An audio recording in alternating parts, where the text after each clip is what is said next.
You could have stopped them! We are watching scenes like this every single day now. Mothers, fathers, sisters, brothers, husbands, wives, families being ripped apart. People being snatched off the streets, snatched out of work, snatched out of their homes, snatched at graduation, snatched out of schools, snatched out of parks. Literally everywhere you can imagine. It's absolutely horrifying. And I've seen a lot of people saying, understandably, we're living in 1930s Germany. But you're not.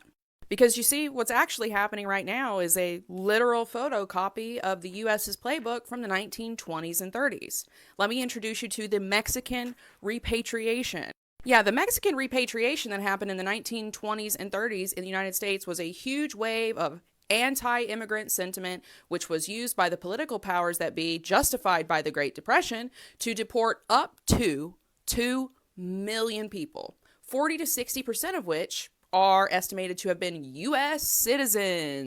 It was championed by this little perv, Herbert Hoover, who was the president during the Great Depression. As a matter of fact, the great stock market crash that led to the early days of the Great Depression actually happened during the first year of his presidency.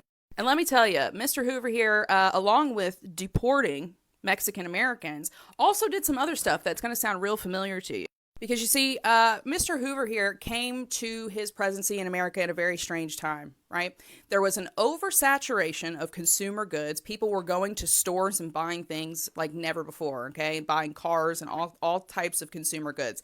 There was an oversaturation and reliance on that. At the same time, there was a huge growing income inequality. There was this effort to kind of privatize things. A lot of money was being funneled up to banks and the big corporations and the railroads, and the people were struggling. And Hoover made that worse. He made that so much worse than it had to be. Specifically by raising tariffs, which then caused the other countries on which America was reliant for all those consumer goods to retaliate by raising prices, while income inequality was growing in the U.S. Tariff war. Sound familiar? And Hoover had this idea, and the idea was that the government shouldn't help people because then people become reliant on it. So everyone just needs to pull up their bootstraps and figure out a way to support themselves, right? That's what he was saying when unemployment was at 11.9%. And that unemployment rate just kept growing and growing because of Hoover's policies and because of his big banker buddies' policies in the background and because of his right-wing lily white policy nonsense. You can look that up. So what did he do? He went on a huge anti-immigrant campaign. Said the reason that people were unemployed and struggling wasn't because he and his buddies were siphoning off all the money. No. It was because of the Mexicans. The Mexicans. So the federal government, along with state and private entities as well, private businesses that were contracted to help get rid of these Mexicans, just started deporting people. There's at least 80 to 85,000 confirmed federal deportations, but when you then combine the deportations that were happening at the state level, people who were scared and then left themselves, you're looking at anywhere from 300,000 Mexicans and Mexican Americans up to 2 million of them leaving the United States between the late 1920s and the 1930s. Everything you're seeing right now is a literal photocopy. It's a photocopy.